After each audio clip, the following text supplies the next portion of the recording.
Hello student, welcome to my class. और आज हम देखने जा रहे हैं मृदा के बारे में। तो मृदा में हमने पिछले क्लास में पढ़ा था, मृदा संगठन के बारे में पढ़ा था।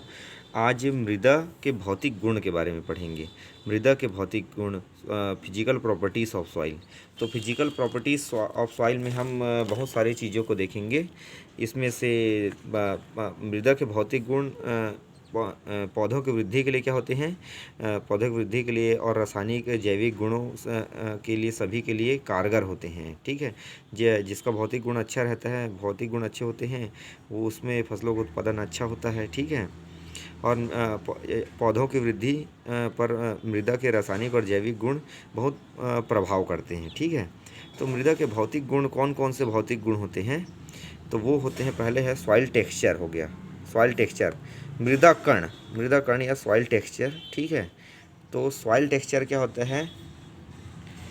अब सॉइल टेक्सचर या इसी को मृदा कणाकार भी कहते हैं। तो एक प्रकार से अगर हम इसको बोलना चाहें तो soil texture is indicate the relative content of particles of various size such as sand, silt, clay in soil, ऐसा बोल सकते हैं अपन इसको। ठीक है, क्योंकि मृदा के अंदर जो रेत हो गया, महीन हो गया, गाद हो गया, इसकी उपस्थिति, ठीक है, तो इसको हम ऐसा बोल सकते हैं, indicate the relative content of particles, है ना, of various size such as sand, silt, clay in soil texture, ऐसा हम बोल सकते हैं इसको अपने भाषा में। ठीक है, उसके बाद से सॉइल टेक्सचर मतलब वही है कि मृदा कण जो है, रेत है, महीन है, गाद है, वो वो कितने मात्रा में और कैसे कैसे हैं, और कहने का मतलब यह है कि मिट्टी में क्या चीज़ की मात्रा है, इसके बारे में जानना ही मृदा कणाकार कहलाता है। ठीक है,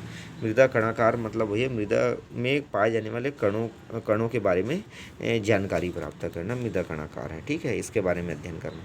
तो सॉइल टेक्सचर जो होता है, सॉइल टेक्सचर के अंतर्गत तीन चीज़ आते हैं। पहला आता है सैंड आता है, दूसरा आता है सिल्ट आता है, और तीसरा क्या आता है? क्ले आता है। ठीक, देखिए मृदा कणाकार में इतने से बस से नहीं हो गए, यहाँ पर सिर्फ लिख दिया है बुक में मृदा कणाकार सॉइल टेक्सचर, बस लिख दिया है।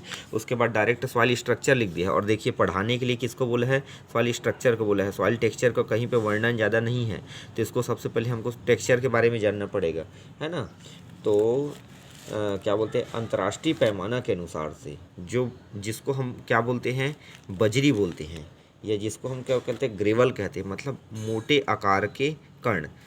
जैसे ये आपको कण दिख रहे हैं, इससे बड़े आकार के कण, ठीक है, इसके बड़े आकार के कण, जिसका आकार 2 mm से लेकर के कितना होता है, से लेकर के अधिक होता है, 2 mm से बड़ा होता है, उसको क्या कहते हैं? ग्रेवल कहते हैं, या फिर क्या कहते हैं उसी को, ग्रेवल, जानो ग्रेवल कहते हैं। ठीक है, 2 mm से बड़े साइज़ के होते हैं। उसके बाद रेत, है ना, है ना, तो रेत को हम देखते हैं, रेत का साइज़ क्या होता है? सैंड, है ना, SAND, सैंड। तो सैंड का आकार होता है 0.02 से लेकर के 2.0। ठीक है, उसके बाद ये सैंड का आकार होता है। ठीक है, उसके बाद तीसरे नंबर में है, हम जानते हैं कि क्या बोलते हैं, कोरेस सैंड, यानी कि क्या होता है? मोटी रेत होता है। रेत में भी कई टाइप होते हैं, तो कोरेस सैंड, है ना, ये कि याद रखना है, कोरेस सैंड, है ना। तो ये जो होता है, एक नहीं, कोरेस सैंड नहीं, कोर्स सैंड बोलते हैं, कोर्स सैंड, है ना, कोर्स सैंड। तो कोर्स सैंड यानी मोटी रेत होता है, जिसका आकार कितना होता है? 0.2 से लेकर के 2.0 होता है। फिर उसके बाद होता है बारीक रेत। तो बारीक रेत का साइज़ क्या होता है? बारीक रेत का साइज़ होता है 0.02 से लेकर के 0.02 होता है। ठीक है, नहीं 0.2 ही होगा। ठीक है, 0.02 से लेकर के 0.2। उसके बाद आता है सिल्ट, है ना। तो सिल्ट का साइज़ क्या होता है? सिल्ट, है ना, सिल्ट यानी क्या होता है? गाद होता है। तो गाद का साइज़ क्या होता है? 0.002, है ना, 0.002 होता है इसका साइज। तो सिल्ट का साइज जो होता है, आप ऐसे भी याद रख सकते हैं, 0.02 से लेकर के 0.002 होता है। और उसके बाद होता है क्ले। तो क्ले का साइज़ क्या होता है? 0.002 से कम होता है, ये क्ले का साइज होता है। तो इस प्रकार से सॉइल टेक्सचर है।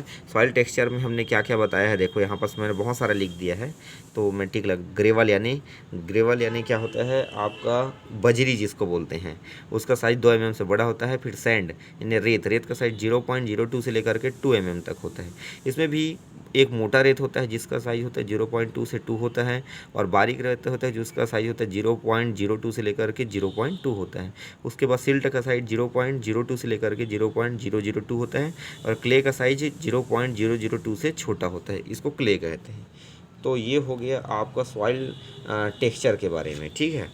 उसके बाद से सॉइल टेक्सचर, और अब ये कण जो होते हैं, मिट्टी के कण एक दूसरे से अरेंजमेंट कैसे रहते हैं, इसको कहते हैं सॉइल स्ट्रक्चर। क्या कहते हैं? सॉइल स्ट्रक्चर कहते हैं, ठीक है। तो जो सॉइल स्ट्रक्चर होता है, इसको हम जो है सॉइल स्ट्रक्चर जो है उसको कई भाग में वर्गीकृत किया गया। पहला है कणों के सजावट के अनुसार, दूसरा है व्यवहारिक वर्गीकरण। तो आज के वीडियो में हम सॉइल टेक्सचर के बारे में ही बात करेंगे, ठीक है। तो ये सॉइल स्ट्रक्चर को हम नेक्स्ट वीडियो में कवर करेंगे।